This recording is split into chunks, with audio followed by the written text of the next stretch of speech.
They're here. Okay. See, bam. Oh, look at that.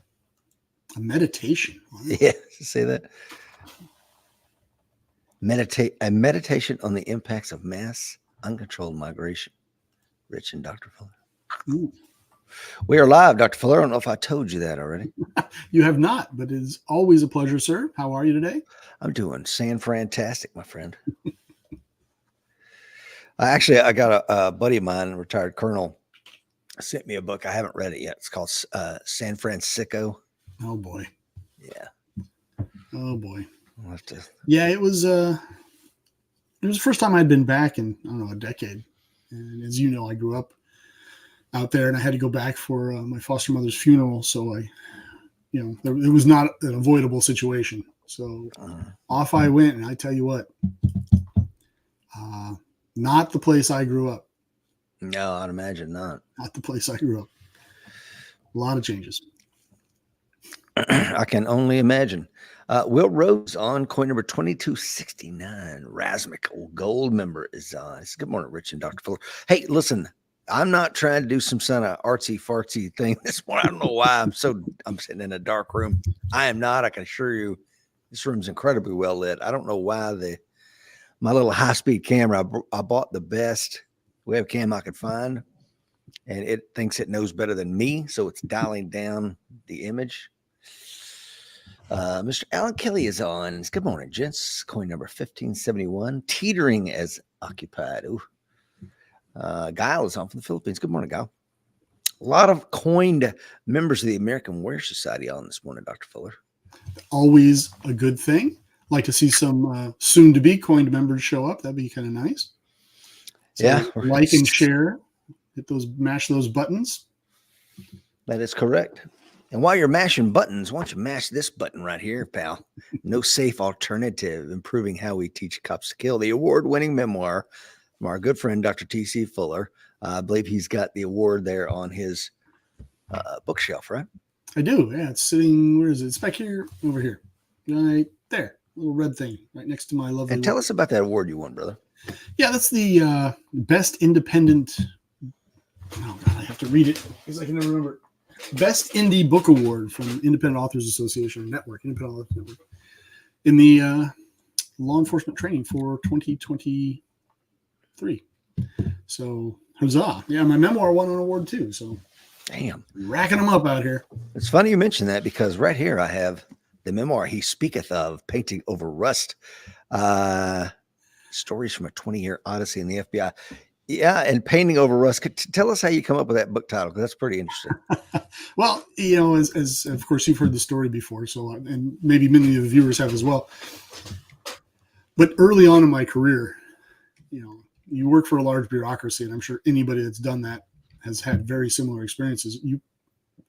The patina goes off the shiny, bright object fairly quickly. You start to see how the sausage is made, and you get the behind-the-scenes looks. And I started to realize fairly soon in my career that this is not the FBI of Ephraim Zimbalist Jr. This is a grinding bureaucracy in a lot of ways, and it does some things incredibly well and does other things not so well. And there's a motto in the FBI that we often say, we're keeping the myth alive, right? We're out here, keeping the myth of the all-knowing, all-seeing FBI alive. I'm sure the Marine Corps has its version of that exact same thing. Oh, yeah.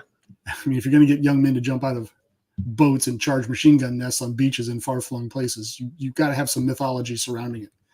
And the same thing is true of the FBI. So I had heard the phrase and used the phrase often in the military that, look, we're not fixing the problems. We're just dressing up the problems, right? We're painting over the rusted parts of the structure. And I mentioned it to a coworker at the time. I said, someday I'm going to write a book, and it's going to be about my time in the FBI. And it's going to be titled Painting Over Rust. And they laughed. I laughed. The SAC laughed. We all went on about our business.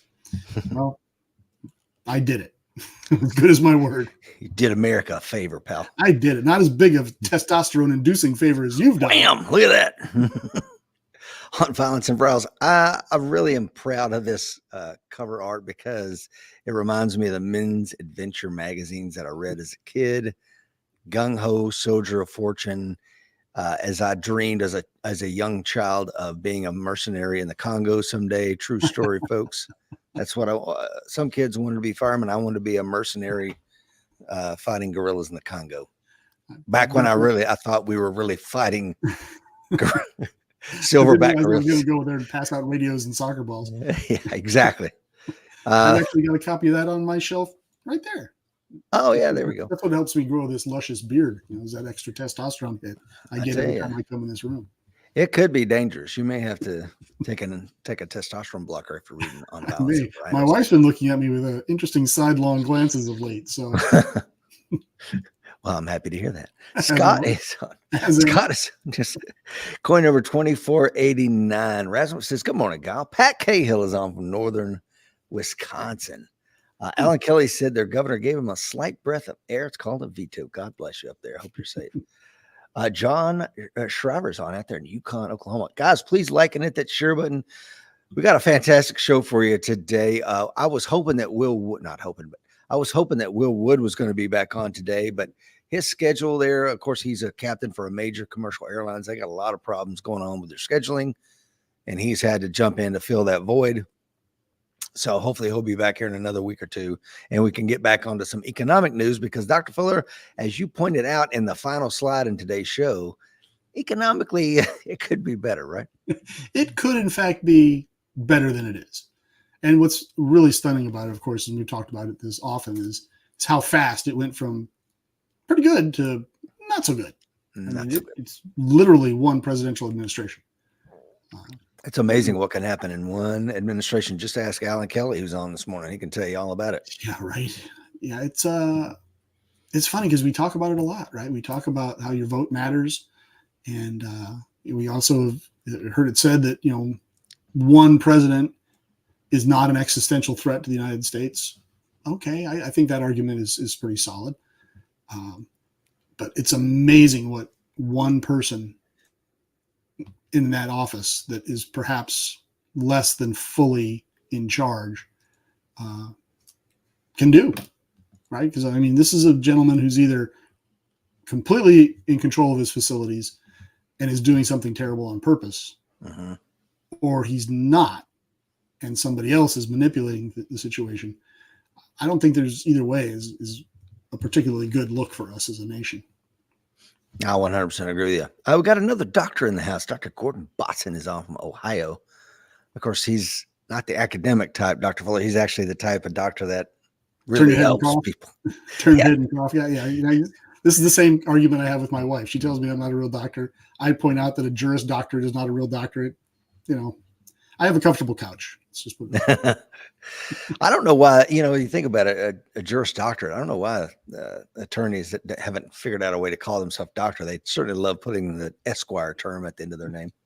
I like using the Esquire term. I think it's a pretty cool term. It is. It's motivated me on occasion to think about going to, South Carolina School of Law and Auto Body or something, some fly-by-night, low-rent law school, just so I can throw that on the end of my name. Mm-hmm. Probably not the right motivation for that sort of, obligation, but still. Well, you and I are Kentucky Colonels, Dr. Fuller. So. We are Kentucky Colonels, and I think that that is an underappreciated facet of our many, many talents, honorifics. It most certainly is. What have I done? What button did I hit this morning? My God, well, that's a pretty cool button there. I like that look. I've never seen that one before. Let me hit that one again. That's weird. Okay. Sorry about that, guys. Look at that. Learning something new. Guys, I've got 13 folks watching us live. Please like and hit that share button. Check us out if you want to watch us on your smart TV this morning with a cup of coffee. Check us out on YouTube, Coffee with Rich YouTube channel. Like and subscribe. This is something that, you and I were bouncing around this idea. What do we do? And you said, let me think on it. And then you came back with this stream of consciousness, just kind of like some bullet points. And I'm like, these are great. This is like a meditation on we've talked a lot about the macro implications of mass migration, but this is kind of like, let's go down in the weeds. It's only like 10 slides, guys. It should be a relatively short and very impactful show on just some of the thoughts that Dr. Fuller had relative to micro impact, i.e. community impacts, individual impacts of this unrestricted mass migration. Yeah, it's it's interesting because you hear, of course, the pundits and the people on television, what have you, pick your news channel, pick your perspective. We hear them often talking about the big issues, the macro issues. What is the impact of 9 million or 20 million, depending on whose numbers you like, undocumented immigrants crossing our border in a largely uncontrolled, unmonitored fashion? I think you can make a very strong argument at this point that our border doesn't exist. Right. So what does that impact at the national level? And how does this impact national budgets? Or perhaps what's the budget on New York City, where most of us do not live? Where they're talking about setting aside a slush fund of $53 million just to pay to keep these people alive for a short period of time, however that period of time is. But at the same time, they're screaming about, well, we got to defund the law enforcement, and we've got a burgeoning crime problem, and we can't be incarcerating criminals because it's too expensive. They scream about budget on one hand, and they're pouring money out of a boot on the other. So did you hear about that a lot, but we don't hear what is that going to do to you in your neighborhood. Yeah, and that's what today's show is going to be about. But before we get into the slide presentation that we've got here for you, did you see where 2 women of Muslim faith sued New York City because when they were arrested, they were forced to take off their hijab for their booking photos? And they sued the city, and the city has agreed to settle with them for $17.5 million. So if you live in New York City, that's where your tax dollars are going, because evidently when you get arrested now, you don't have to take off your head covering. Well, and don't make me get up and go get my some of my do-rags from Afghanistan and the Middle East. I can tie one around my face like that, and all you can see is my eyes, and I look like I should be in the Intifada. So that's acceptable now. But we're living in a clown world, and I don't know of a better way to say it. That's true. I've heard Andy Bronca, our mutual friend, speak often and at length. But one of the things he often says is, look, these people in these political positions don't care about the money. It's not theirs. Right. And he's right. I mean, it's not coming out of the mayor's pocket. It's not coming out of the city council's pocket. They're not forced to pay a percentage of these settlements. So it's $17 million. It's a number that's on a page to them. Oh, we're running low on money. We'll change this, 0. We'll move a decimal place over. We'll raise taxes, and hey, and that'll shut them up. It's not coming out of my pocket. No. So, $17 million. How long till they go home? Till they fly back to their own countries and run the money through it. Yeah, if some morality police doesn't like your hijab and rips it off your head, are they going to give you in a Middle Eastern country? They're going to give you 17 mil? No, you probably get a caning. 17 lashes. Yeah, yeah. That's just like you said. It's a clown world. The lunatics are in charge of the asylum. Amen. Rudy is on. Good morning, Rudy. Rudy stopped by the old Brown family farm and broke bread this recently. Yeah. Hope you did well at your match, Rudy. Bruce is on up there in Michigan. He's coin number 481. He's an early adopter. Will Parker's on coin number 800 out there in Montana. Troy is on coin number 848 in Indiana. Thank you, guys. Thank you to the 17 folks liking it, that share button. And without much further ado, Doctor, I hit the damn button again. What's going on, man? So you're not hitting the mute button today. You're hitting this button, huh? I know. Some people shouldn't have access to the internet. This is like they used to say, right? With the difference between the military and the Boy Scouts, the military doesn't have adult supervision. That's true. Derek is on from North Carolina. Tony says, "Don't worry, the eclipses today will end everything." That remains to be seen, Tony. Let's talk about this first one, Dr. Fuller. For those that may listen to the podcast, you want to kind of break this bullet point down? Sure. What it says is uncontrolled mass migration is very dangerous in and of itself. So let's just start with that. By opening our borders the way we have, it's created a flood, right? We've created this access to what people have made up in their minds as being the land of milk and honey. And then those of us that have been in third world countries, which a lot of Southern and South Central American nations fall into that category, I get it. It is a huge draw. But by making it easy to get in, it's just sucking people throughout the Central American and Southern American nations, and frankly, other countries overseas, right up into it. Well, that travel, getting to that border alone is dangerous. And we've seen that Every time this sort of mass migration has happened throughout history, anywhere in the world, people die in the process, right? People get victimized in the process. So just by virtue of the fact that you're leaving your home and going somewhere else with a whole bunch of other people, you incur a greater than zero chance of being victimized. You incur a greater than zero chance of death. It is no small thing. That's why the bug out movement, I think, is finally being appropriately tempered with the idea of bugging in is a much better, much safer option. And bugging out is really a move of last resort. We're glazing over this in the mass media reports. People that are traveling like this, if you have to walk to southern Texas from northern Chile, that is a significant effort, right? I mean, there is a lot of places along the way where you can be hurt, killed, pick up cholera, pick up dysentery, be victimized, be mugged, be human trafficked. I mean, there's all kinds of things that make this a dangerous idea. And we don't talk about that. We just don't. So the people that are getting to the border have a greater than average chance of being ill, being injured, being broke because they've been robbed or they've been ripped off by con artists. They have a great chance of showing up at the border before they ever cross in need, in distress. So why would we encourage that? Yeah, that's a great question. And that's where, some folks obviously look at this as a political issue. Is this mass migration leading to some sort of, nefarious, I'm getting more voters I don't know why in God's name this administration would want to create the crisis that they have created, and not by ineptitude, but this seems to be part of a plan, and I don't know if I need to put a tinfoil hat on for that or not. Well, I think you can make the argument, and here's the problem. As we talked about before, things have changed in this country to the point where somebody makes that argument, you don't just go, tinfoil hat and move on. Now you're like, he's got a good point there. That's interesting.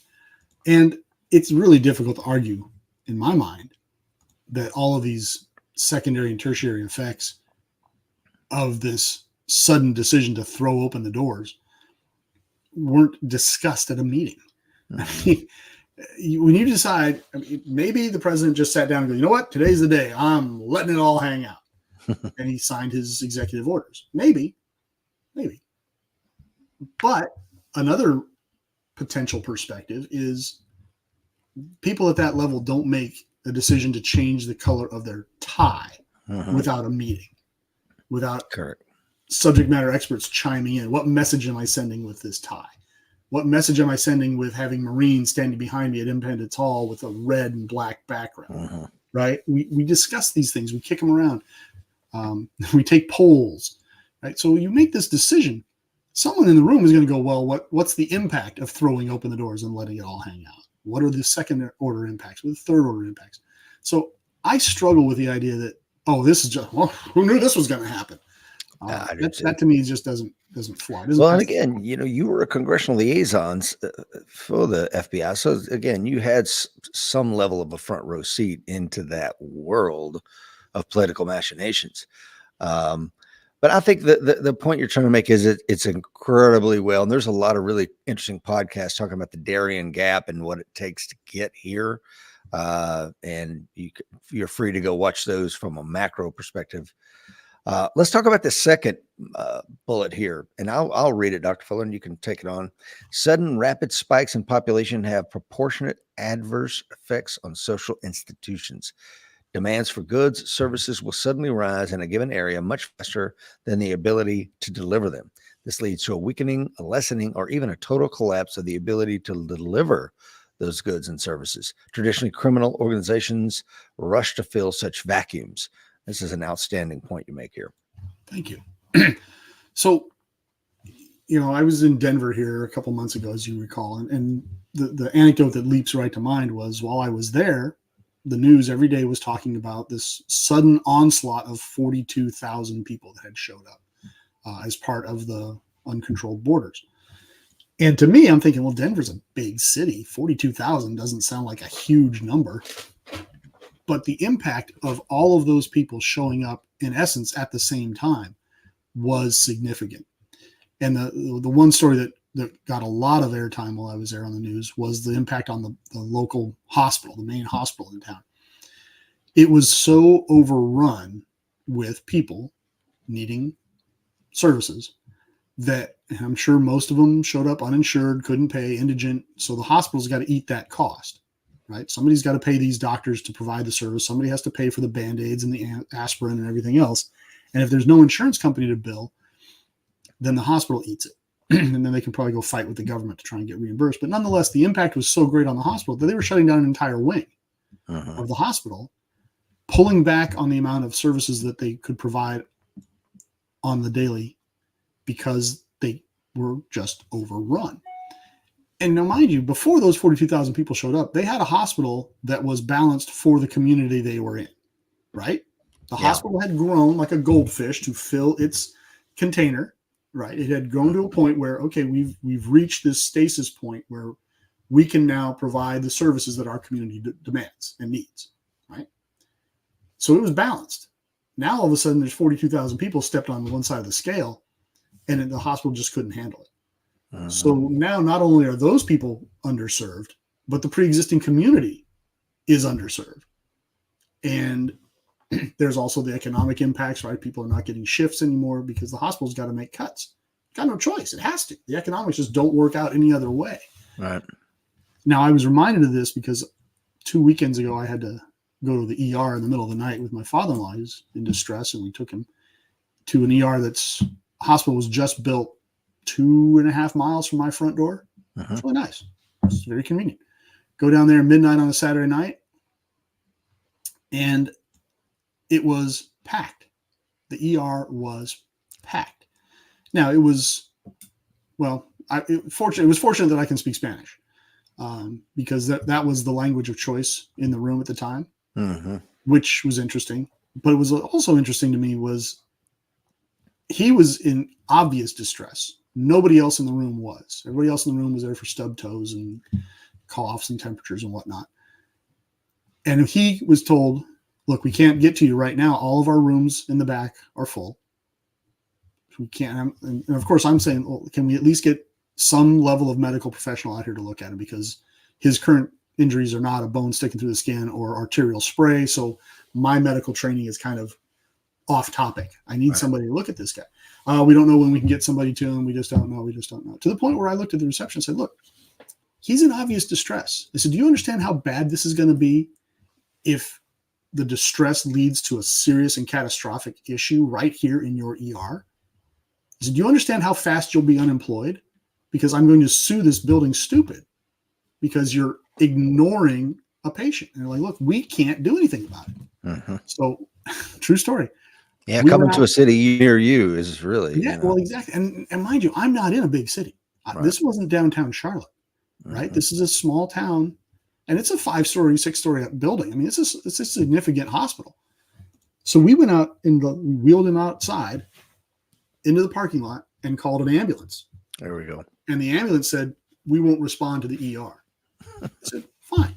I flagged an ambulance down that was driving through the parking lot. I said, hey, I need help. It's like, hey, we're just going to take him right in that door.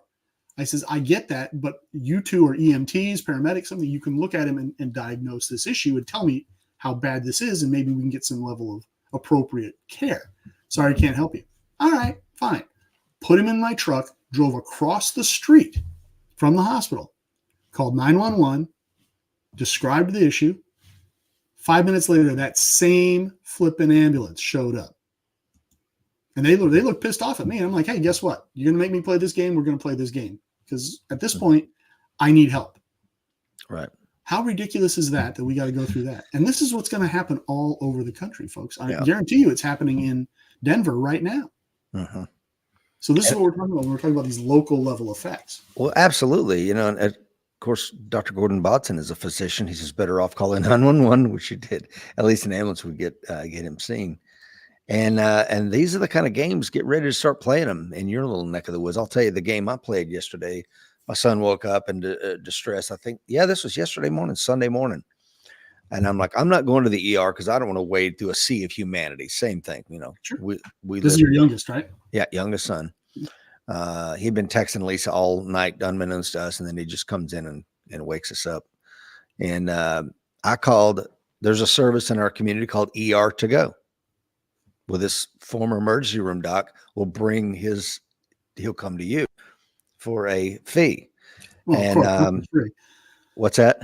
Nothing's free. No. And it's not, it's not cheap. But at the same time, it's like, what's your life worth? What's convenience worth to you? You do all the calculus. So got him on the phone. He was there in probably 20 minutes, ran a series of tests in our home. I mean, he has an x-ray machine. He can do everything. And got him a shot and some other stuff, and he was out the door, called in a prescription, and there you go. But this is the same damn thing that we've been talking about. Thank you to the 18 folks watching, by the way. As all these social services have to scale back, whether that's policing, hospitals, schools, all the social institutes are going to be impacted. That's what this slide is speaking to. Well, exactly. And if you have the means to pay for security, if you have the means to pay for having an ER doctor come to your home, then you're going to be A-okay. But who's going to be screwed, Dr. Fuller? Yeah, well, exactly. It's the rubric I always use is the single mother of three. Yep. That's the one I try to look through that lens when I look at these things. What is she going to do? Mm-hmm. You know, now let's make her an undocumented alien from another country who doesn't speak English. What happens to her? So again, you think you're helping people, and I get that it applies to our better natures, right? Our best angels, that we want to help people. But if you're encouraging them to put themselves in a position like this, are you really helping them? Right. You're hurting your own population, to which I would argue you have a higher duty in order to help someone else's population. Well, why don't you help that population's government help their own people? Because you put these people in these situations and they're going to get desperate. And entrepreneurial fellows like the doctor you're talking about will set up shop, and they will see people like you and like me that have the means to be able to afford that. Mm-hmm. It's not going to help her. Well, who's going to help her? Well, maybe it becomes the drug dealer down the street can get you, methadone, heroin, crack, and Percocet. Yeah. It can get you something else. And it won't take long for organized crime to figure out, hey, look, there is money to be had in black market medical services. And guess what we're going to have then? Yeah. Right. And I don't think that is the best solution. No, it's not. And before we get to the criminality, because that's an important point, I want to just bang this drum just a little bit more poignantly. I go back to the conversations I've had with one of our members who's an attorney in South Africa, Neil. I won't say his last name. Matter of fact, I don't even know if we use his real last name, but you can go back and find. I did 2 or 3 shows with him. He's a corporate attorney in Johannesburg, wealthy man. He lives in a giant gated community with 16-foot high walls, and on top of those walls are razor wire. And he said, I have in my community South African special forces who ride around in a Bearcat all day, making sure that those of us who can afford that can have it. But they saw the same thing with, the end of apartheid, and we need to defund the police, and criminal gangs and those elements ran in to take advantage of that. And he said, when I've had to call the police or things of this nature, because I had to give them pen and paper when they showed up, they don't have any of the resources. I'm fortunate enough I can pay for those resources from people that are stepping into that. Same here. I'm fortunate enough to be able to pay to have someone come to my home and look at my son. But that single mom that you talked about, she does not.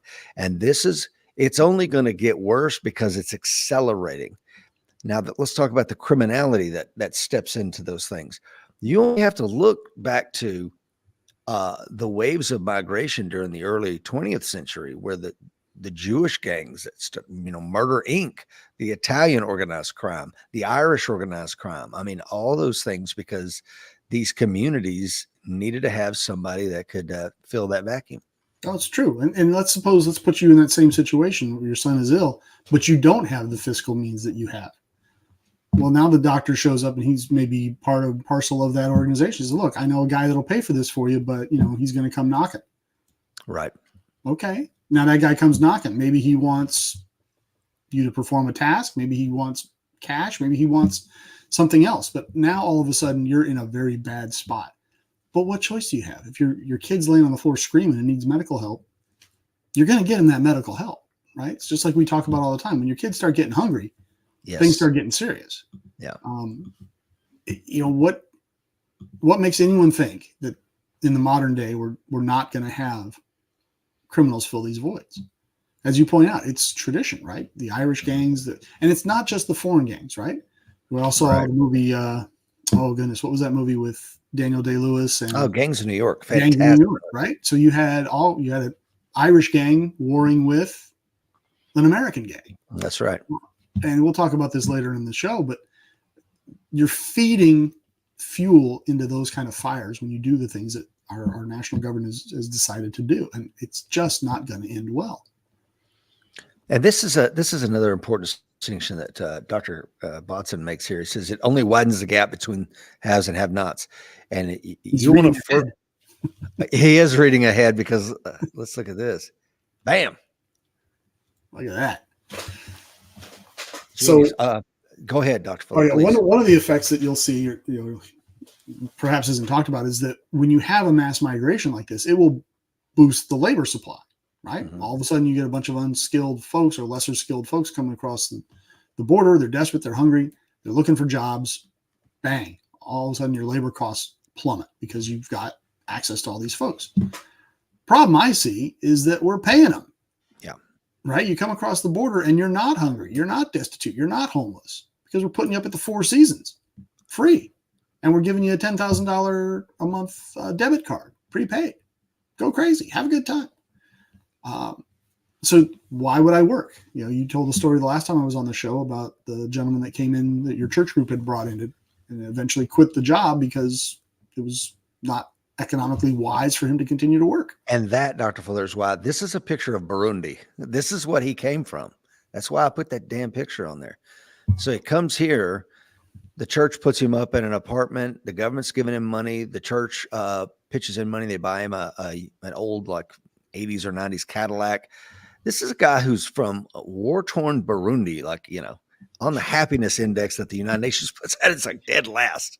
So, I mean, this is a shithole, to use the 45th president's terms. And if you ask John, which is what the name that these Americans gave him, John, if you ask John, were you fleeing a shithole? He's like, of course I was. Why the hell do you think I came over here? But he did. He chose to sit on his ass and stop working. And take the freebies instead of crawling underneath in a crawl space for the rest of his life. He's like, no, I don't want to do this. Hey, when I retired from the FBI, I actually got a pay raise in my retirement money. Yeah. That's a significant disincentive for me to want to go out and work my tail off when I could spend the time with my kids, right? John's no different. No.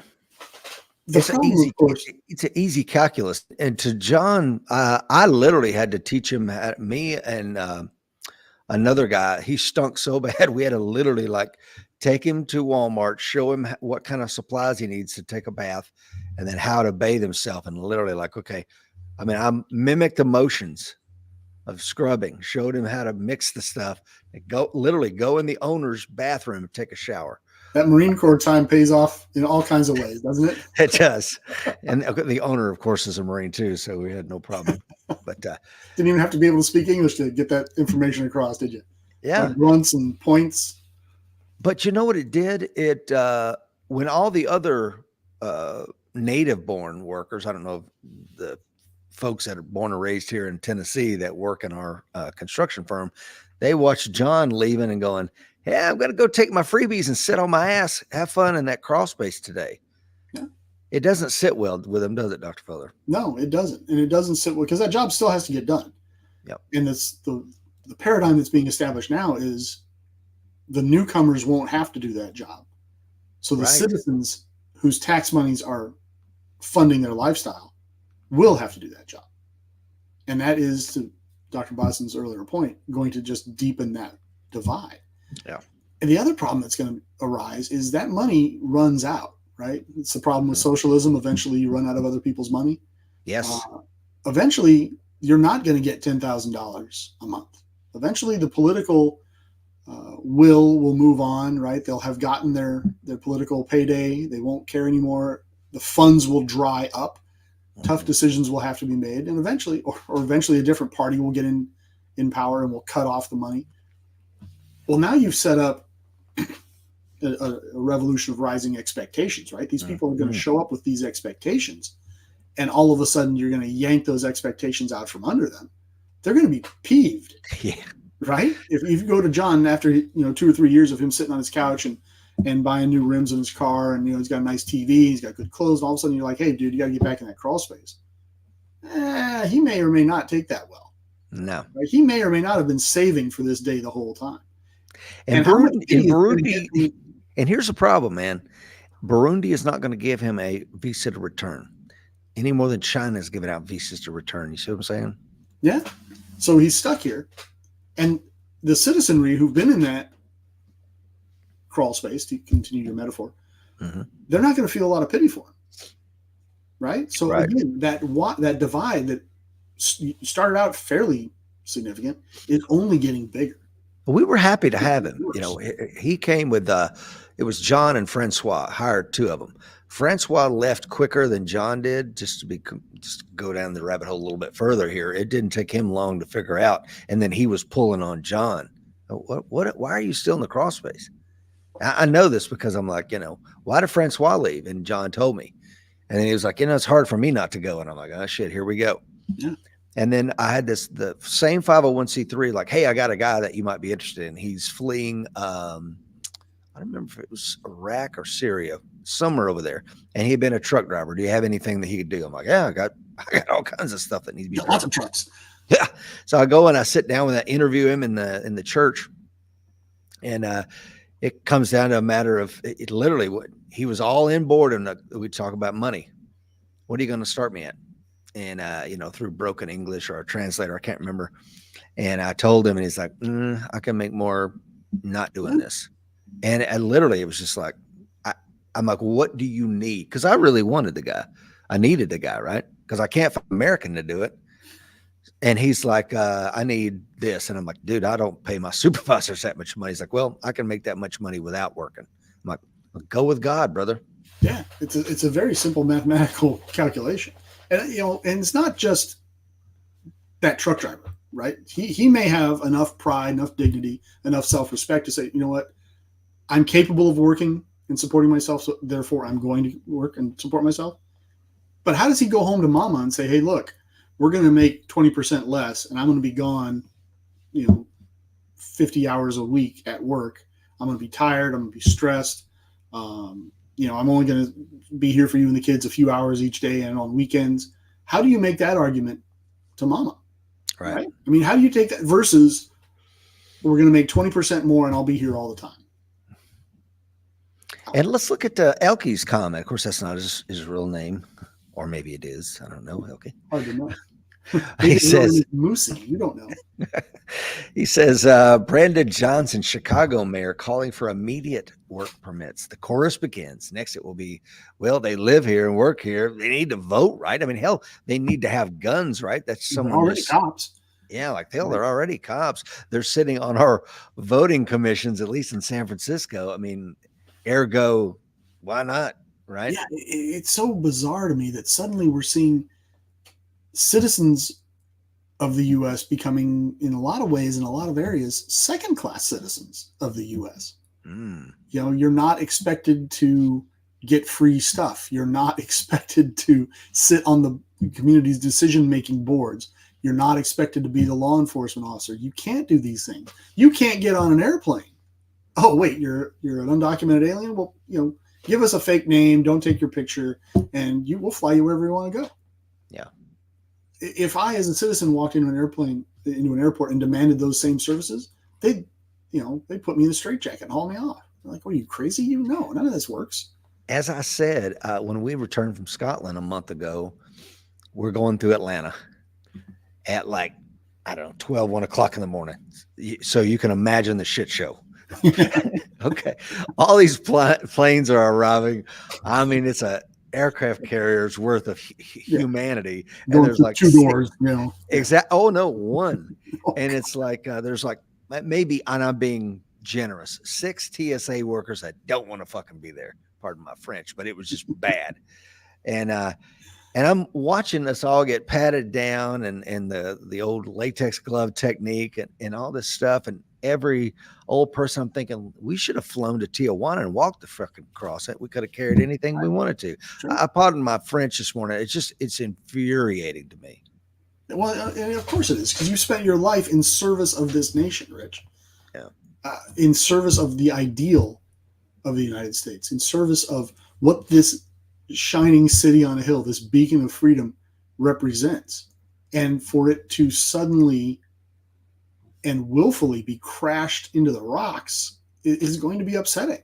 It's going to be upsetting.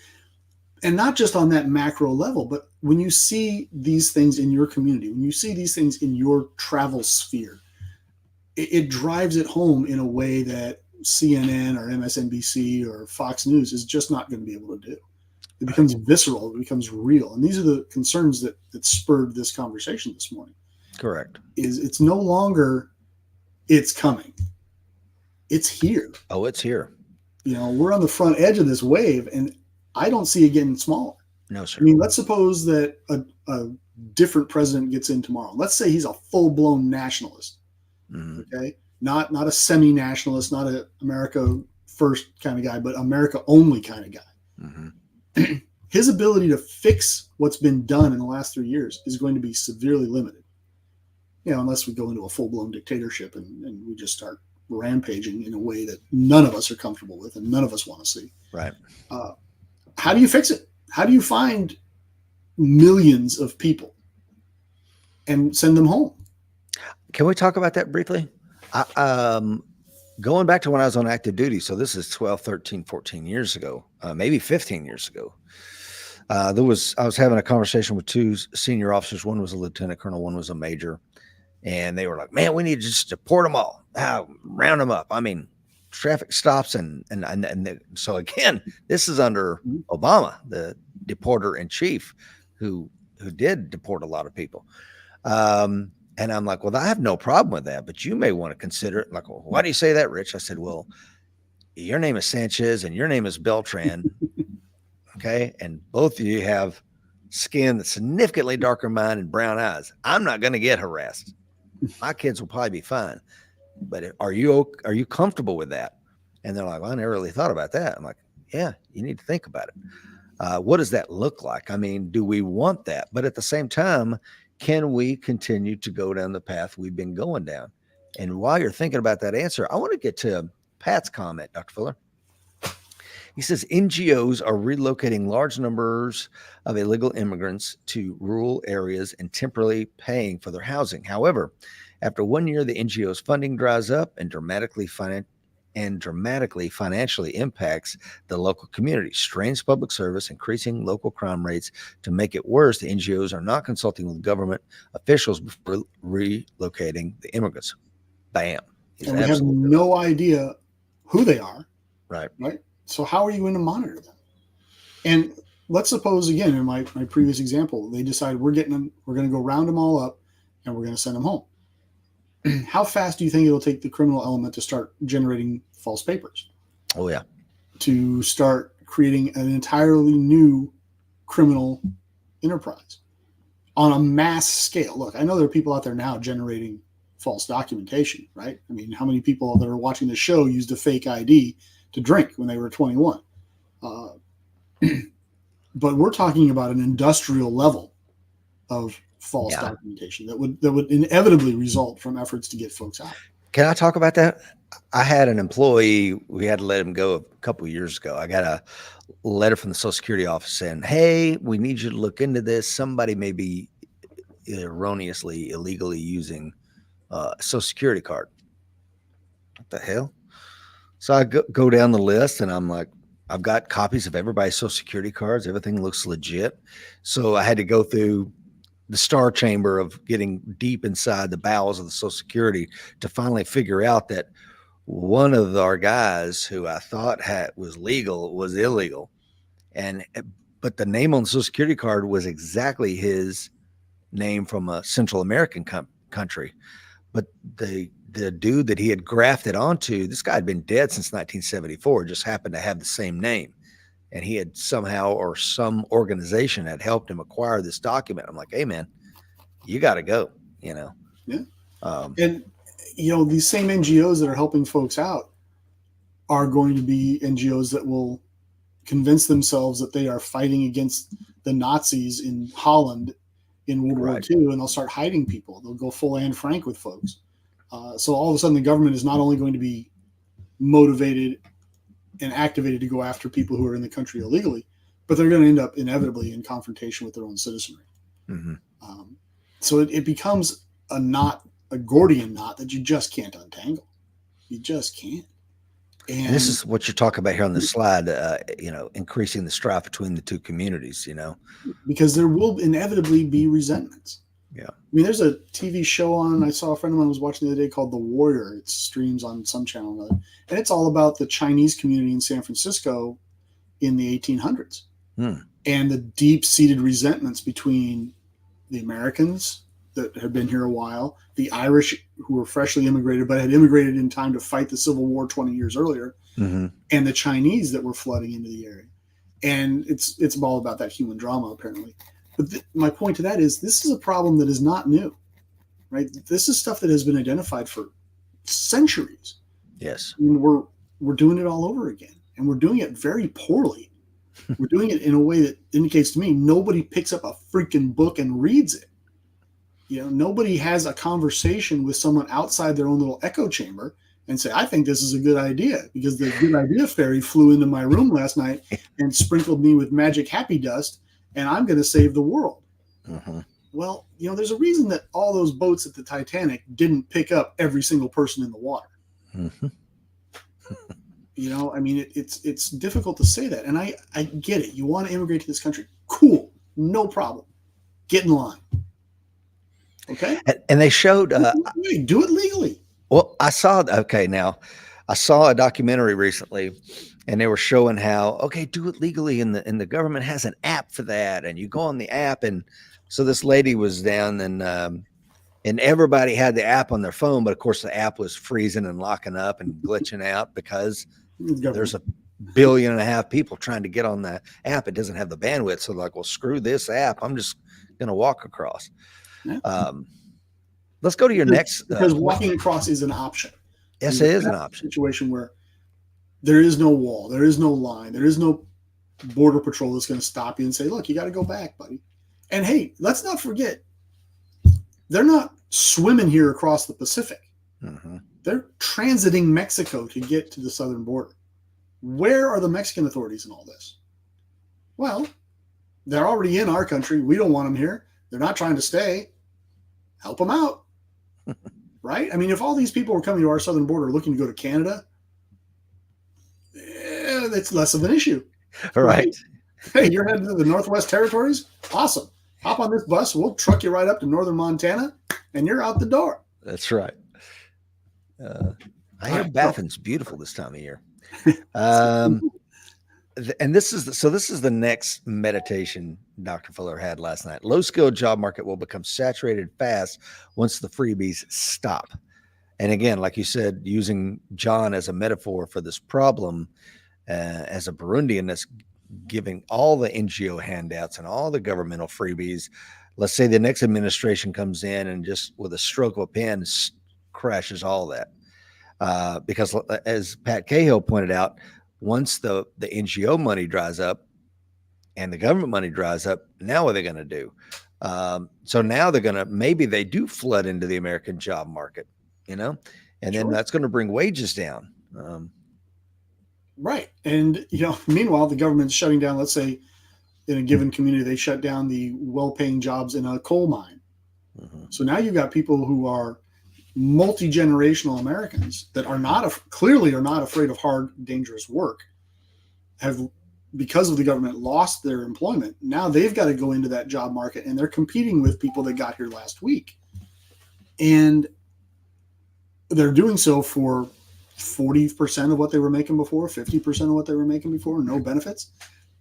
Please don't try to tell me that they're not going to be resentful, right? They're going to be very upset. And B, the people who are newly arrived said, hey, we got all this free stuff. They basically encourage us to show up. We get here and then they cut us off at the knees. Now I got to compete with this guy who speaks the language, who's been here forever. He's got buddies in the system. That's not fair to me. Why would you do that to me? And it's not like both of these groups are going to get together, sing Kumbaya, and go to D.C. and have a protest. That's not going to happen. They're going to get a fist fight right there in the parking lot. Yeah. And you're going to be showing up to buy your milk and your eggs at the Harris Teeter. And now there's a gunfight between these two different groups in the parking lot that you have to deal with in some way, shape, or form. Yeah. And this is what I'm saying about macro issues landing at the local level, right? Because these communities are going to see an influx of undocumented workers, and they will drive the wages down. Look, if I've got 500 people to do 100 jobs, I can pay less. Yeah. If I've got 100 people to do 500 jobs, for example, your construction company, I've got to pay more to tempt these people to do it. And if I've got to pay more, well, what does that do to my prices? Oh yeah, guess what? Everybody feels it, right? Right. Everybody does.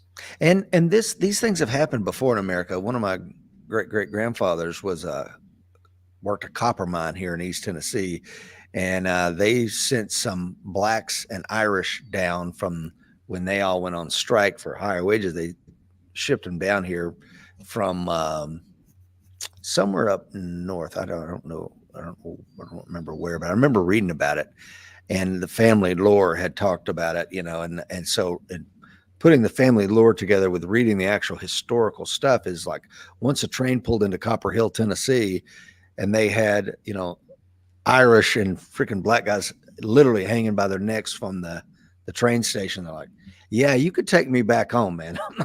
I'm not going to be involved in this. But it goes back to these are not just random suppositions.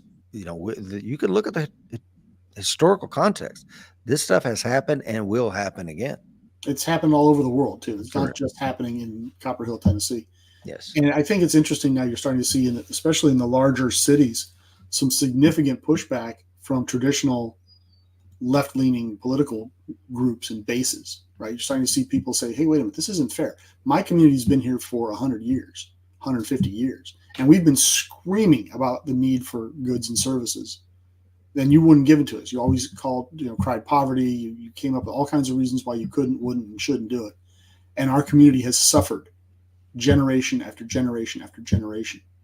Yet these people arrived last week and you roll out the red carpet. That's fundamentally unfair. And it's creating a lot of resentment. I think that is the only thing that's really going to start to get Washington's notice is when they say, hey, wait a minute, there's a significant portion of our base that's jumping ship because of this. Now, think about this for a second. This is the first time now that I'm having this conversation with you. And again, thank you to the 21 folks watching us live.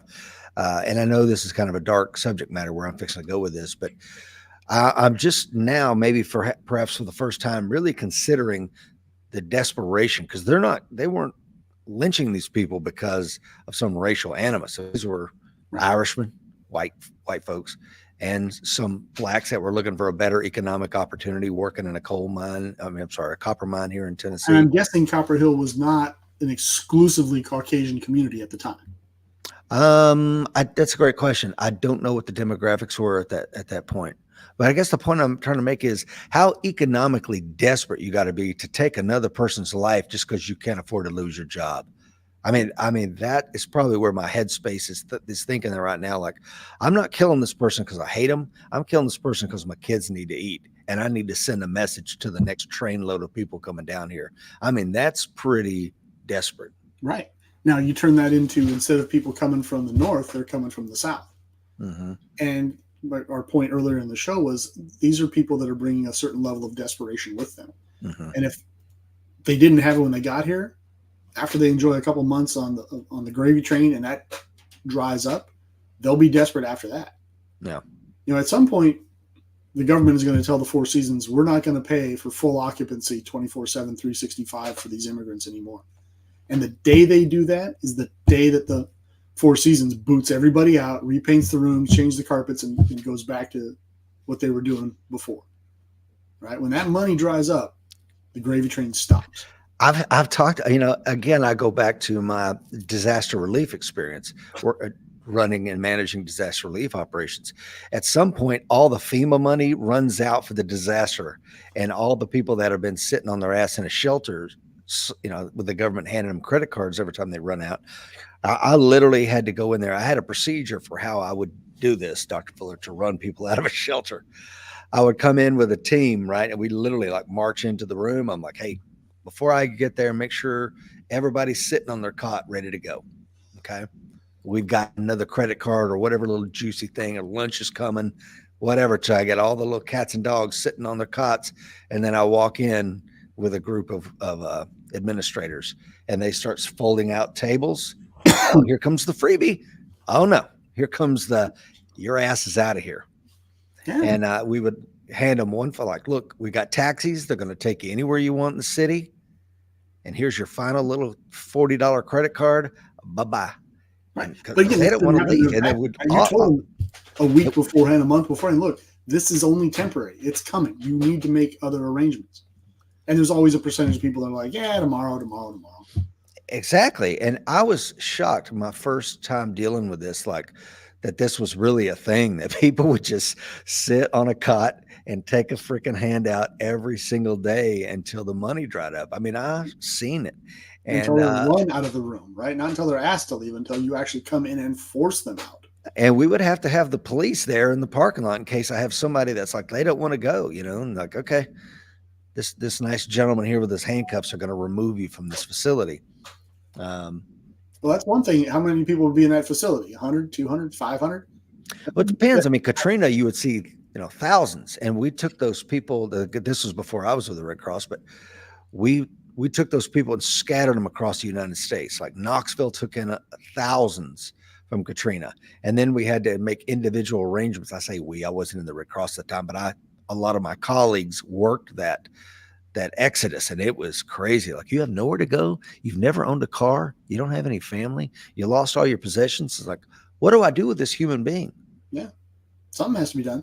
But the numbers, even in Katrina, were minuscule compared to the numbers that we're going to be dealing with now. Mm-hmm. I mean, end of the day, New Orleans was a city, right, that emptied out. It was a city. We're talking about, a immigration of all of greater New York, right? Mm-hmm. Millions of people. And it's not stopping. It doesn't look to be stopping anytime soon. Yeah. So we're talking about more and more and more people. Yeah. Let's take Pat Cahill's comment here. It says, what's the current penalty for employing undocumented workers? Is there one? Can anyone come up with an example of a recent penalty assessed against an employer? I tell you, man, the fear is real. When I got that thing from the Social Security Department, here come the audits. And it's like, guys, he's been removed. I don't have it anymore. But it shouldn't be put on me as an employer, right? It should not, the weight of the federal government should not be laser beamed on me. I'm doing the best I can. Having everybody fill out the docs, using all the tools and resources that the government allows to try to find out who is and is not, what their status is. You should be the last filter in the system. Bingo, not the first. But how can they, and to Pat's point, how do they open the floodgates and then turn around to the guy that's running a mom and pop construction company with 100 employees and penalize you for giving these people jobs? Yeah. Would they rather you didn't give them a job and they came back tonight and broke into your trucks and stole them, or ransacked your office looking for food? I'll give you another example of how I've seen this kind of thing playing out. A friend of mine who's an AWS member, a former Marine. He's a police officer. Well, actually was up until a month or so ago. And he's working as a school resource officer. And he sees this woman drive in, and she's driving kind of erratically. And she doesn't speak English. So he kind of follows her to the room. She's going to pick up her kids. And is like, hey, ma'am, how are you doing? Can I see your driver's license, your identification? And of course, she doesn't have anything. She can't speak English. And they get a translator. And he ended up getting called on the carpet. Like, you cannot do that. He's like, I have a duty and responsibility to safeguard the lives of these children, not just on this campus, but when they get on the roadways of the great state of Tennessee. And how do we know that this woman has ever driven a car before she got here illegally? Yeah, but the school should be a safe zone for the child and the parent. And like, Okay, how do I know that she's the parent of that child? How do I know? bingo. How do I not know she's a trafficker? But I mean, finally, he got no recourse. He went all the way up the chain, all the way, literally the governor, and basically nobody was willing to do anything. So he resigned in disgust. But again, it shouldn't be put on the individual officer to solve this problem. And then when he tries to solve it at the level to safeguard those children, he is written up and chastised. It just doesn't make any sense. Yeah, and it's interesting you point to recall earlier in the program I was talking about my father-in-law's issue. When we did get him in the ambulance, I chose the hospital I wanted him taken to, which is a much better hospital, but it's actually in Charlotte. So we had to cross the border into North Carolina. And I hadn't been to that hospital in 4 or 5 years. Well, now we get there. He goes in through the ambulance door. I go through the front. As soon as I get to the front door, magnetometer, big sign, no concealed weapons. That's new. So I got to turn around, go back to my car, tear stuff apart, secure it as best I can. I always take the barrel with me on my carry weapon because that's going to render the weapon unusable, at least in the short term. Go back up. Now there's armed security guards. Mind you, it's 2 a.m. Mm-hmm. Armed security guards. There are some of, shall we say, the city's lesser denizens roaming about inside the ER. 2 a.m. on a Saturday night. There are half a dozen security guards in there in the waiting room because they have a recent immigrant with no English has come in with a cast on his arm. So he's already been in a hospital somewhere and has started fighting with the doctors in the back. So they dragged this guy out. He's got a big contusion on the side of his face. And, the doctor's saying, well, we still got to treat him. And he's F-bombing everybody in Spanish. Yeah. And I'm sitting there going, there is no reason in the world I need to be here. Right? I can't do anything about it. This can only go downhill for me. So I walk out the door. I'm like, pardon me, gentlemen, your problem, not mine. And I go out to my truck. I call my mother-in-law and say, look, if you need me, I'm 75 yards away in the truck. Text me and I'll come and get you. Whether that's me walking through the door or me forcing the issue, let me know. But I'm not in that waiting room anymore. So again, we're seeing these pushes, this load on this goods and services at the local level, at the individual level, because of the weight of these decisions being made on high. And now this employer, this hospital, has to hire additional security. They have to put in magnetometers. This isn't getting funded by the federal government based on their decision. This is an unfunded mandate. They have to do this to provide security, if not for their new patients, certainly for their own staff, right? An MD should not be required in this context to be an armed guard as well as an ER doc at 2 a.m, right? That's an unreasonable expectation. Well, you've created a situation at the highest levels of our government where these sort of decisions have to be made. And that's a cost incurred by the hospital, right? Their monies are finite. They're going to have to raise prices in order to fund this, or they're going to have to cut back on services. Yeah.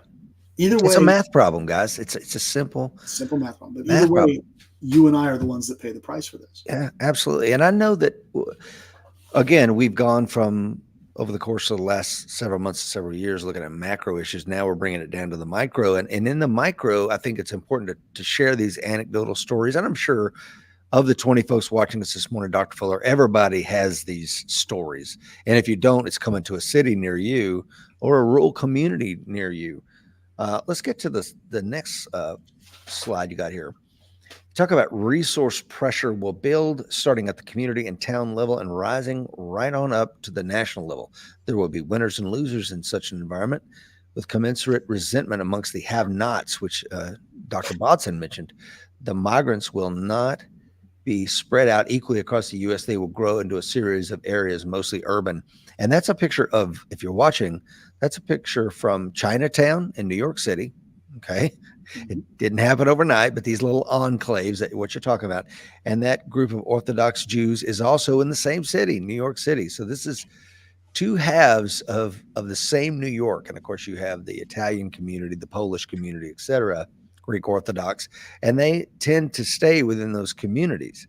And you know who's really bad about that and who does not assimilate? The Muslim community that we're seeing coming across the border as well. And yet, you go to the Hasidic community, and they're pretty strict within their own community. They regulate their own people. They, at least in my experience, they police their own to the extent that they can. You know what they don't do? They don't wander outside their communities and start ordering people in Chinatown to obey their perspectives and their laws and their rules. Correct.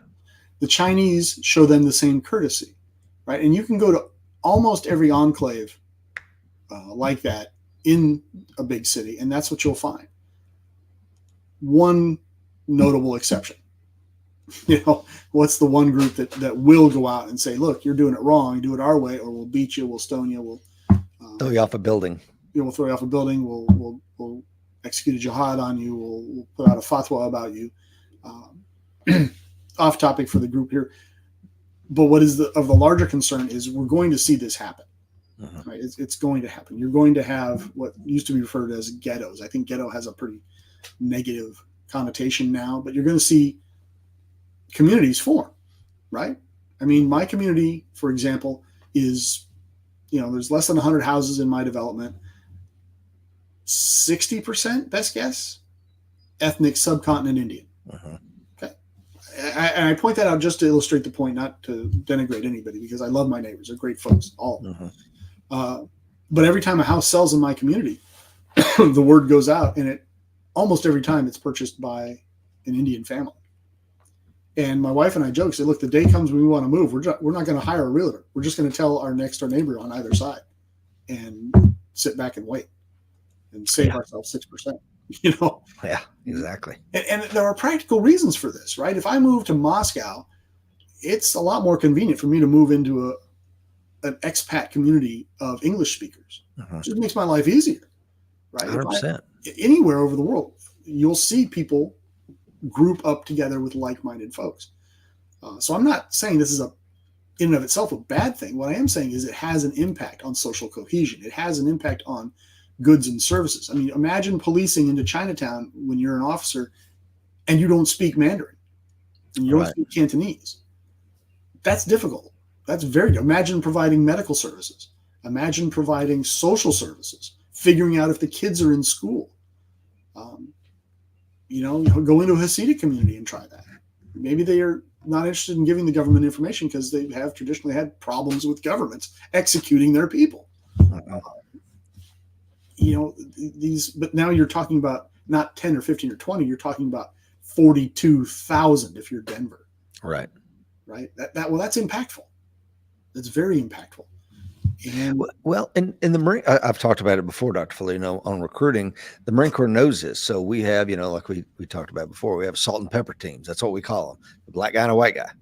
And for that reason, they wanted me to go into the HBCUs, the historic black colleges and universities, and use my platinum selling skills as to why they need to let us on the campus.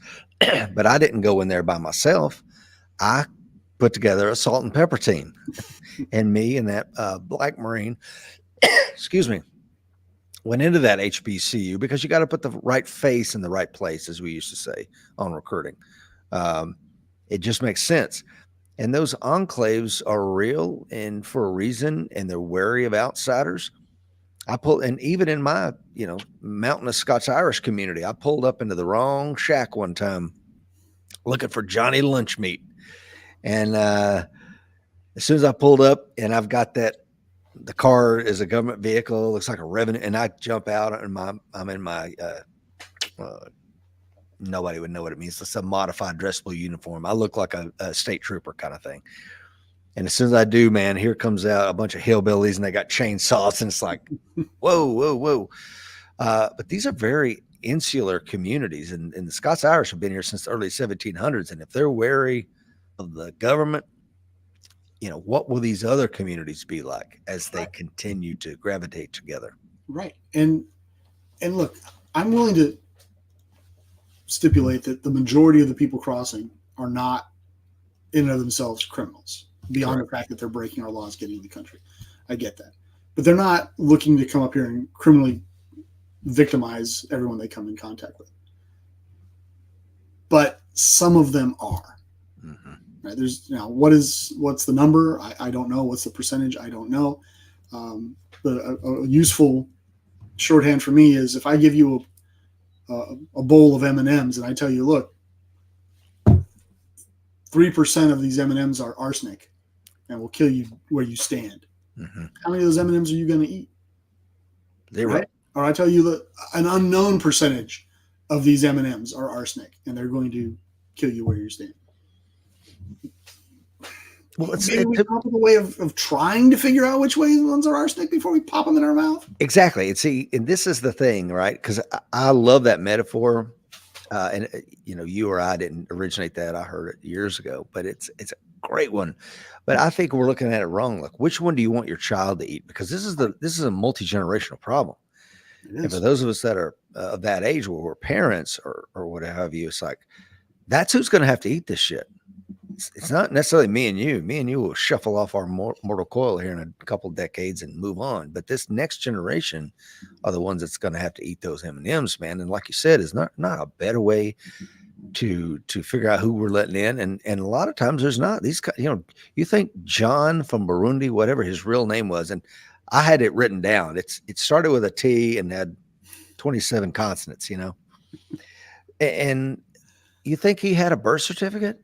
Or any of the other things that we take for granted in the Western world? He had nothing. He was born in a mud shack. So how do we verify that he wasn't a child soldier? You know what I mean? Right. But at least try, right? Mm-hmm. We've got to put a system in, and we have a system that tries. I mean, I know that there are cases out there right now in the federal system of people being prosecuted for immigration fraud, mm-hmm. which I find hysterical. I mean, really? Immigration fraud is still a crime, given what's going on the southern border? And we're not thinking this through. We're not thinking about this long term. We're not thinking about, to your point, the impact this is going to have in the next generation, 2 generations, 5 generations. And maybe some people are. Maybe some people are of the opinion that, look, yeah, it's going to suck for the first 50 or 75 or 100 years. But after that, it's going to be awesome. Well, okay. But for those who are about to get murdered, raped, made homeless, lose their jobs, for those that have to suffer through the negative impacts of this mass migration, this uncontrolled mass migration, it's not a nothing burger. No. And that includes both sides of this equation, right? It's not just the people here in the United States. I don't want to sound like some sort of jingoistic, America first kind of guy, because there are going to be all kinds of negative impacts on these people who are migrating. 100%. People who are coming here. They are risking death and victimization as well, because our government is either too lazy or too incompetent to do their job and to address this issue appropriately. And I would suggest that throwing up your hands and saying, come on in, is not the appropriate issue or the appropriate approach for all the reasons we've already talked about. Right. And the American Warrior Show member is going to see that impact in their own community if they haven't already. Yeah. So let's talk about this next bullet you got here, Dr. Fuller. Communism has also thrived in cheap labor markets as organized religion, naturalistic, and race-based hate ideologies also thrive in such an us versus them environments.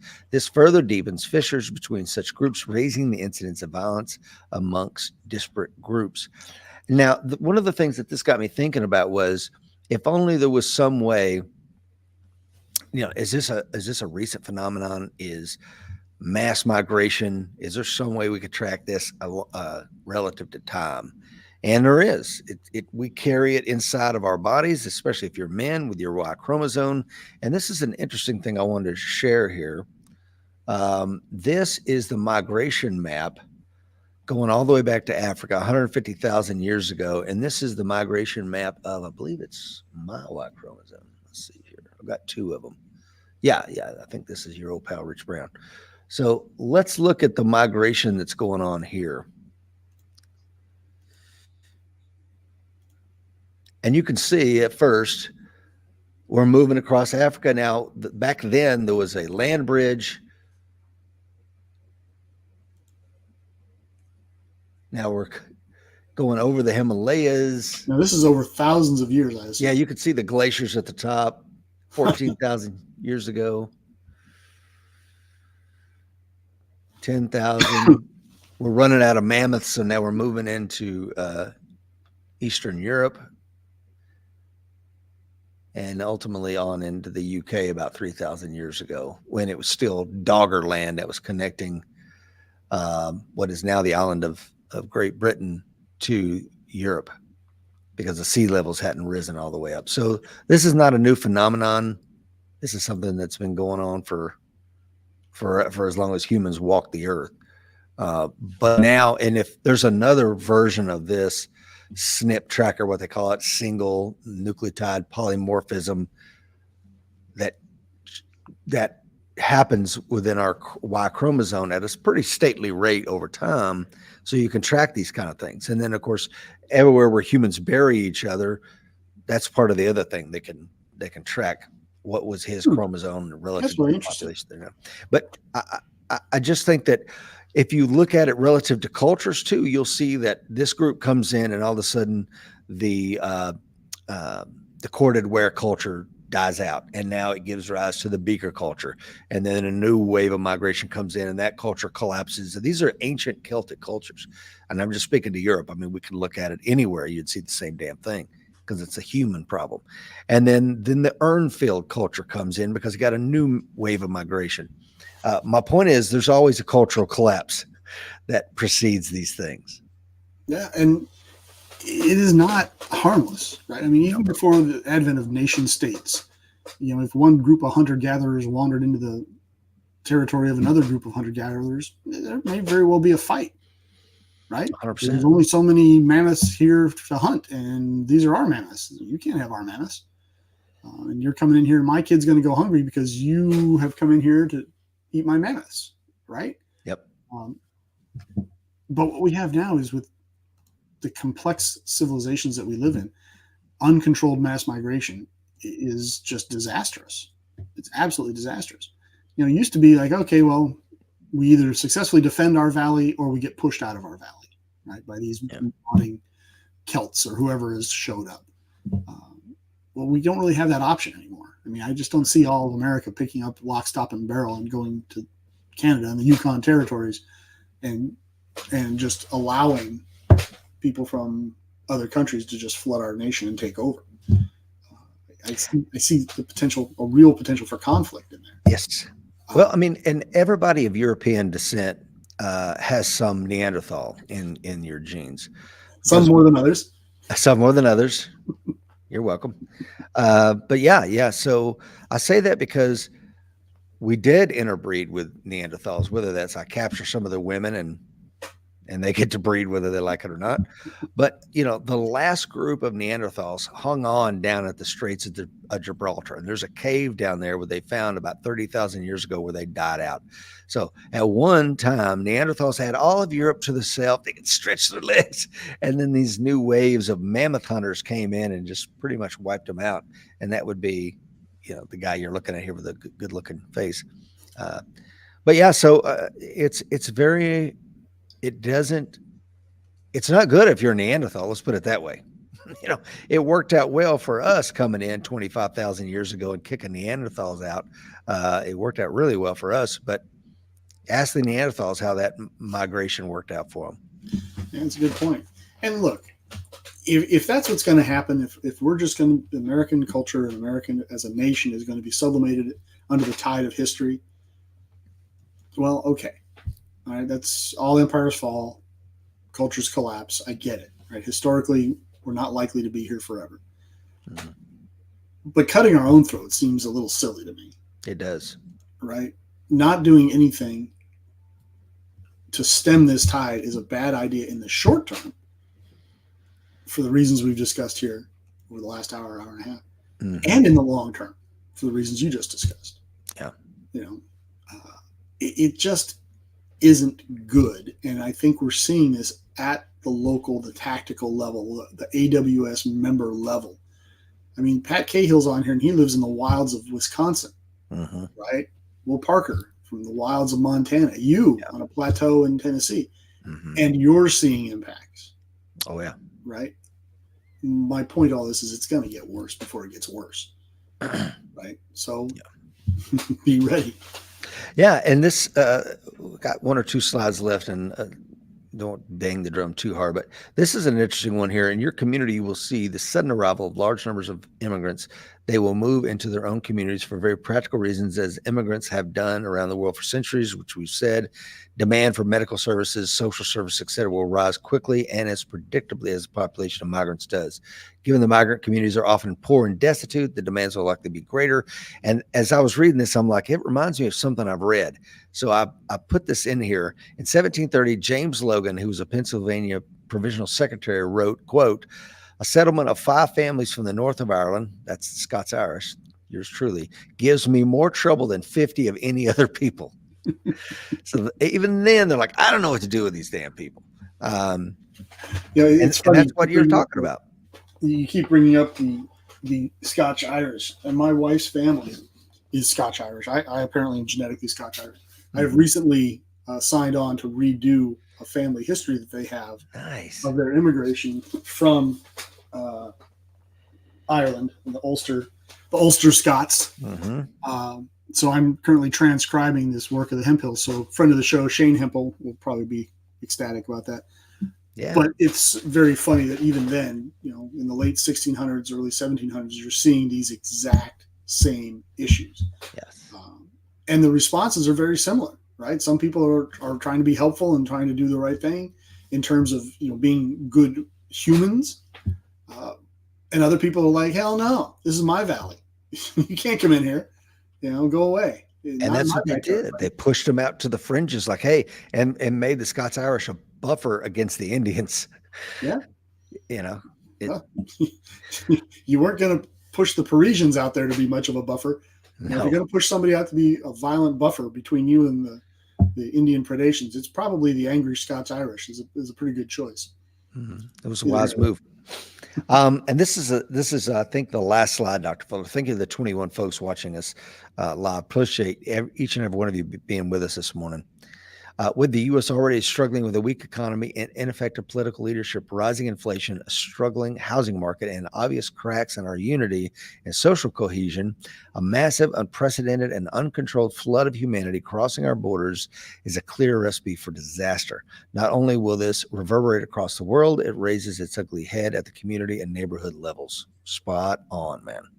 Yeah, and one thing I didn't put in here was also the move in a lot of communities now towards reducing policing, to reducing prosecutions for criminal activities, towards lower sentences, the mitigation of bail, radical social changes in our criminal justice system that seem to be having the net effect of increased criminality, increased permissiveness towards criminal behaviors. Factor that into this mess as well. So when you do end up with these desperate people, and you will have desperate people, this is going to result in desperation, right? When the money dries up, and our economy has already got some pretty significant problems, as you and Will often talk about. When that comes home to roost on the people at the lower end of the socioeconomic spectrum, you're going to see problems. You're going to see the rise of these communist groups, nationalist groups, religious groups, Black Lives Matter type groups, Proud Boys groups. You're going to see all of this rise up as people look for help in their individual situations. When they try to make their situation better, when they try to act in their own enlightened self-interest, however they define that. And some of that is going to result in criminal activity, and some of it's going to be violent criminal activity. That's coming down the pike. And Dr. Fuller, that's precisely why I put this picture on. This is what community policing looks like in Burundi.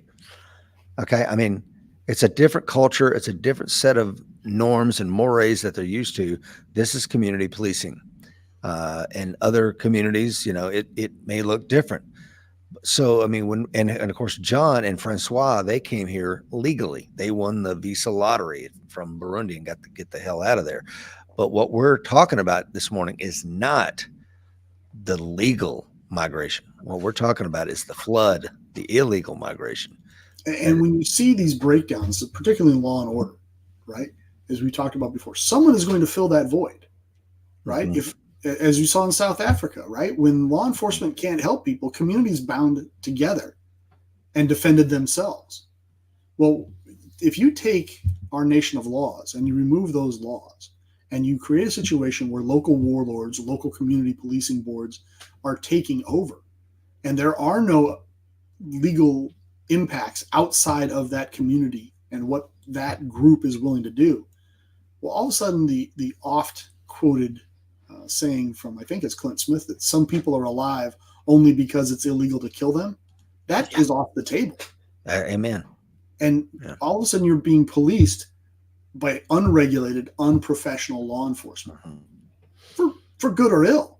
And we've seen little snippets of how that works out in American society back during the Summer of Love. Recall that section, was it Seattle or Portland, where they took over and wouldn't let law enforcement in. Yeah. And they let, and the local town leaders let that happen until bodies started dropping. Right. And they're like, yeah, enough of this silliness. Well, it's too late for those dead guys. Yeah. One guy with an AR declared himself basically the ruler of Chaz or Chop or whatever the hell it was called. And it worked. And it worked, man, because I encourage you, if you did not watch the show I did with one of our AWS members, Manhar, over in South Africa. I think he lived in the suburb of Durban when the riots happened. And, and he is sitting there at one of the checkpoints because the police aren't coming. And he's panning around to the other men in the community. Some of them are sitting there armed with only a golf club. This. I think we did that show in 2021. I remember the show. I can't remember. It was a crazy impactful, right? Because he's kind of scanning around, and these are, reasonably wealthy South Africans that live in that community. They arm themselves with golf clubs. Arm themselves with, that's right. Yeah, because you have what you have when the balloon goes up. It's like, damn, I should have got that AR. You're dancing with one in your brung. Exactly. So he's sitting in his vehicle, all kitted out because he runs a security company over there. And he's showing the AR sitting on his seat, and he's got his ballistic panels, but he's showing the cats and dogs that are working that corner with him, people that live in his neighborhood, and they only have what they have. And some of the stories he's told me offline were just, they can't be shared on air. There's just no way. It would put him and his family at risk. But now imagine that situation, but Manhar is not a fine, upstanding citizen. Oh, yeah. Imagine Manhar is a narcissistic psychopath, right? And he does the same thing, but in terms of getting like-minded individuals armed as best they can to defend their neighborhood. Imagine how that works out. Right. It doesn't work out well, right? It just doesn't. Especially let the social order break down a little more, and food starts becoming a little harder to come by. Right? Clean water starts coming a little harder to come by. Power's out, and still no law enforcement. Mm-hmm. How does that work? Again, not good. Not good. And Pat Cahill says, coming to a train station near you. Yeah. Alan Kelly says, vigilante justice for the bad. And these men were, like he said, I'm like, Manhar, is there anything you need, brother? And he's like, we need more baton rounds. And that we don't use that phrase here in America. So I'm like, oh. And he was talking about rubber bullets because these are good, like you said, these are good, moral, upstanding men. They just don't want their small little community overrun by tens of thousands of people that don't care about that community, and they don't want to kill them if they don't have to. They're shooting, rubber rounds at these people to get them to stay back. And he's like, eventually we ran out of them, and then you got ball ammunition, right? What are your choice? Be overrun, and allow this mob to instill whatever level of justice they think you deserve, or not. It was a really interesting glimpse into something that we don't normally hear. Tony says we need more train stations. Be careful what you ask for. We may just get it. This is why I keep lobbying my wife to allow me to buy a flamethrower. I just think it's a crowd dissipator. It's oil on the water, right? You're coming down the street, big crowd, noisy crowd, going to burn and kill everybody, and somebody walks out, torches the middle of the road. I think it's an attention getter. Well, Bob says, I love Bob's comment. It says rooftop Koreans unite. Man, and they showed what a few armed owners of things and people that care their community can do to stop people that want to burn and loot and kill. In the absence of professional, regulated law enforcement officers. Yep. And this is the point I'm constantly making. If you create that vacuum, if the society, the government of that society, abdicates their responsibilities in the social contract of protecting its citizenry, somebody else will fill that void. Maybe it's a guy like you and it works out well. Maybe it's a guy like that guy in Chaz. You know, Yes. maybe it's just a whole bunch of former NFL front offensive linemen with bats. Uh-huh. We just don't know. And that's why we don't need to let that happen. No. And that's yeah. Let's see here. I got a couple of comments I want to get to. Jay says, anyone remember when the state of Georgia was a few days late on the welfare payments? There was chaos and rioting, especially in Atlanta, when the payments ran out and food became scarce. Chaos will reign. And when that one, I think it was a lieutenant or a captain, hell, could have been a sergeant, that decided during the Rodney King riots, like, we just need to ban Crenshaw, and they pulled back, and that's when it all went bad. And that's one tactical decision by one sergeant lieutenant for the safety and security of his officers. We need to pull back. And when they did, bedlam reigned and 50-something people were killed. And oh, by the way, at some point, you got to go back in there. Oh, yeah. You've got to go back there and retake that land. And that's why, when, as you know, from clearing houses, once you take territory and clearing a building, you don't give it back. No. Once you've cleared a room, you don't walk away and unguard that room. Right? You don't just give up on sections of the city, consequence free. Mm-hmm. You can't. Another thing I wanted to mention it, but at the appropriate point, but since I forgot it. It happens, Dr. Fuller, at a certain age. It's worse and worse, doesn't it? Because we're talking about Katrina. And having been there, especially I got there a few months after Katrina, and we were trying to get the recruiting going back again, because we had all of the kids that we had waiting. We had about 1,000 kids waiting to go to recruit training out of New Orleans. And when the Katrina happened, they just got scattered across to the shelters everywhere. And trying to pull all that back together was a nightmare. But I remember thinking, why didn't they just walk down I-10 and Slidell or some of the other places? You know why they didn't? Because armed vigilantes stood on that bridge and said, turn your ass around and go back to New Orleans. Yeah. Or you're going to get ball ammunition, so, and Don't this is America. Problem, a me problem. Yeah, exactly. And this happened in America, folks. Starving, right? I mean, you're not talking about thousands of people dying of starvation, scurvy, and cholera, right? This is not that bad in the grand scheme of things. I'm not saying it wasn't bad, but I'm saying that, a societal collapse is much, much worse. Right. So let's finish up with, what can the average American Warrior Society member do to prepare if some of the micro trends that we have talked about this morning come to fruition? What can we do now, today? Well, first of all, the membership in AWS is a significant step in that direction. But don't just stop with merely the membership. Right? Get the training. Find others of like-minded individuals. Form a community. Form up with people. And look, I'm not saying build a compound, throw razor wire around it, and dig in. You got to live your life. Mm-hmm. But know people. Understand, hey, look, is this someone that's going to be able to help me when I need help? Or is this not somebody? And I'm not saying that you're therefore throw them away, you can't be friends with them anymore. But at least know what your strengths and weaknesses are. Have some level of plan, have a common point of deviation, right? That you can start with and then work off of after the fact. Yeah. Where you're lacking in education, get education. As we talked about a lot on this show, the more you know, the less you have to carry. Mm-hmm. Right? And that's a great point. Is just wise. That's a great point, Dr. Fuller. And having seen you run an M4 like a violin, you're always welcome at my house when the shit hits the fan. But that's just it. When you show up with your mouths to feed, you better have something to offer. It's true.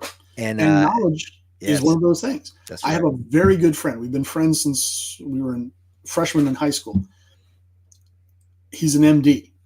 He, and I love him to death, and I've told him this to his face, is functionally worthless in terms of interpersonal violence. Right? Not his thing. Not what he's going to do. He doesn't have the mindset for it. He doesn't have the training for it. None of that stuff. But if he shows up at my door in such a circumstance, he's more than welcome because of the knowledge he brings. Bingo. Right? He can do things medically that I cannot. So I'm willing to, share my resources with that guy because of the smarts he has. Mm-hmm. All right. Pat Cahill for example, just his name just popped up on my screen. Also welcome, because can I shoot a deer? Yeah, I can shoot a deer. Can I get some meat off that deer to eat? Probably. Can I process an entire animal from nose to tail and find every bit of edible flesh off that animal, every bit of usable flesh off that animal? Can I turn his hooves into glue? No. Can Pat? Okay, we'll see. Yeah. Knowledge, right? That's why I have it's stupid amount of books, right? Yes. Get the knowledge and the skills that you think are going to be necessary. And if you don't have it, find people who are. Put them in your orbit. Be ready, folks, because that fight is coming. If take nothing else from this today, take away the idea that, look, we are closer to having a problem now, a significant social problem now, than we were 5 years ago. You can blame whoever you want to blame. You can be upset about it politically as much as you want. But it's hard to argue against it. And I'm not, a sky is falling, chicken little kind of guy here. I'm just saying it behooves you at this point to have some level of preparation, not just for you, but for the people that you love, the people that you care about. Yeah. There's nothing psychotic or strange about having, a couple pallets of water, not pallets, but a couple of cases of water in your garage, and having some 50-pound bag of rice sitting in the back corner. All right, there's nothing weird about that. At this point, it's just good planning. It's just a good idea. Yeah, there's a reasonable level of planning and preparedness as to what we're talking about. And if you think that inflation's on the rise, I mean, look around you. That's what this was designed to be about this morning. If you feel that's the case, well, then stock up on canned goods now. I mean, and put them in a cool, dry place, like we have a pantry. And I told Lisa, this summer before we get to the election, we're going to do another $1,000 run to the local discount, grocery outlet, and just stock the pantry full. And if nothing happens, great. We'll just eat the things that we enjoy cheaper in the years to come. I mean, it just makes sense. It does. It absolutely does. But there's no getting around it, folks. That fight is coming. Be ready. Stay safe, folks.